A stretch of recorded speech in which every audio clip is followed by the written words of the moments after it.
In sedaj imamo še Vseslovensko združenje malih deležnikov, gospod Rok Šonc. Želite besedo? Izvolite. Spoštovana predsednica odbora, spoštovane poslanke in poslanci, člani odbora za gospodarstvo, lepo pozdravljeni. Najprej se zahvaljujem za možnost, da danes v imenu Vseslovenskega združenja malih deležnikov podam kratko predstavitev našega amandmaja k 13. členu predlagane novele ZGD-ENL, ki se nanaša na izvedbo virtualne skupščine. V združenju smo podali pobudo za amandma v delu, ki se nanaša na postavljanje vprašanj delničarjev pred skupščino gospodarske združbe in v primeru, ko je sklicana virtualna skupščina. Torej v primeru izvedbe skupščine, ki ne predvideva fizične prisotnosti delničarjev. V združenju predlagamo rešitev, po kateri bi imeli delničarji pravico postavljati vprašanja poslovodstvu že pred zasedanjem virtualne skupščine, seveda ob predpostavki, da se ta vsebinsko nanašajo na točke dnevnega reda skupščine. Po obstoječem predlogu novele je sicer to namreč zdaj predvideno, ampak zgolj kot neobvezna možnost, o kateri odloča uprava in je ta možnost popolnoma v njeni presoji. Po naši oceni, diskrecijska pravica poslovodstva, kdaj bo dopustila možnost postavljanja vprašanj pred samo skupščino in kdaj ne, pomeni v veliki meri izvotlitev te pravice in nasprotuje njenemu namenu. Delničarji tako nimajo jamstva, da se bo ta možnost v resnici sploh kdaj izvrševala v praksi. Opozoriti je še treba, da sedanji predlog novele v tem delu ne sledi praksi, ki jo že vzpostavil s svojimi pravili Slovenski državni holding v času protikoronskih ukrepov. Ta je v okviru pravil za udeležbo in glasovanje na virtualni skupščini vzpostavil splošno pravilo, da lahko delničarji 2 dni pred skupščino po elektronski poti posredujejo svoje vprašanja kot uresničevanje pravice do obveščenosti delničarja. Glede na navedeno v združenju predlagamo splošno možnost podajanja informacijske zahteve vprašanja delničarja in sicer časovno omejeno na najpozneje 2 dni pred virtualno skupščino.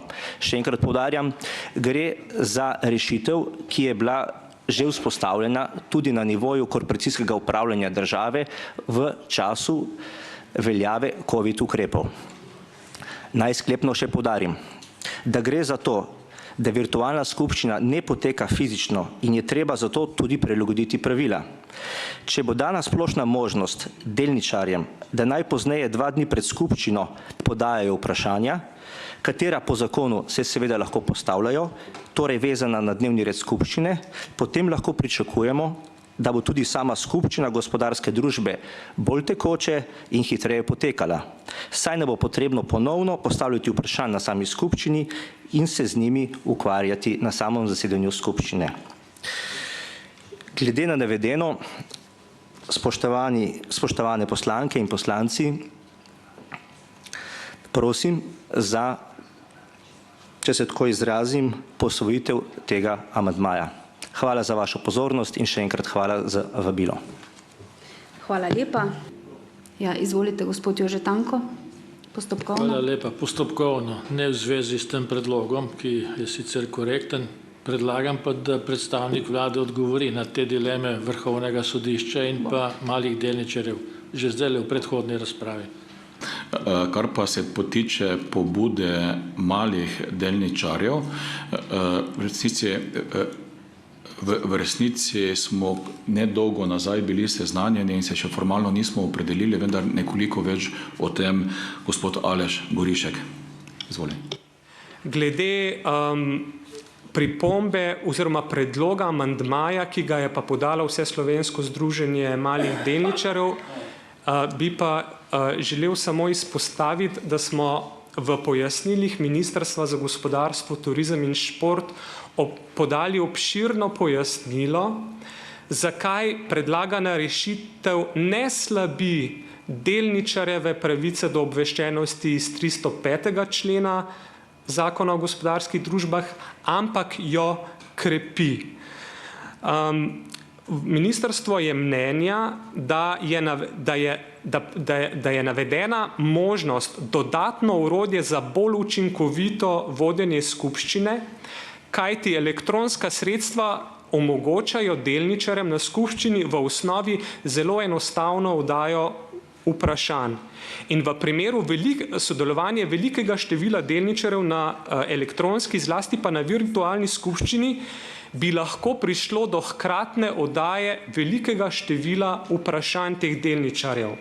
In v tem primeru bi se lahko postavil izziv, kako obravnavati na skupščini vsebinsko različna vprašanja delničarjev, da bi bila spoštovana njihova pravica do obveščenosti iz 305. člena.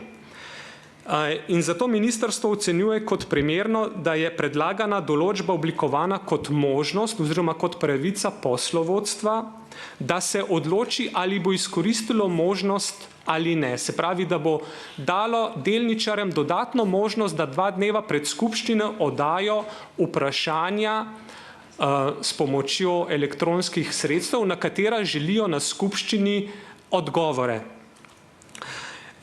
Zdaj, možnost ne bo primerna za vse sklice skupščin in za vse družbe, naprimer za skupščine, na katerih se bo obravnavala samo ena vsebinska točka, za skupščine, na katerih se bo večinoma odločalo o manj pomembnih vsebinskih ali nevsebinskih vprašanjih. Zaradi tega smo to določbo oblikovali kot možnost poslovodstva in ne kot obveznost.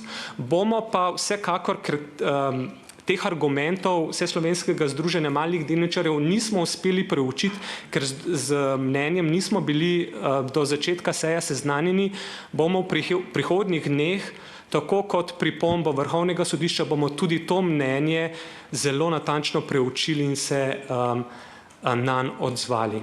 Najlepša hvala.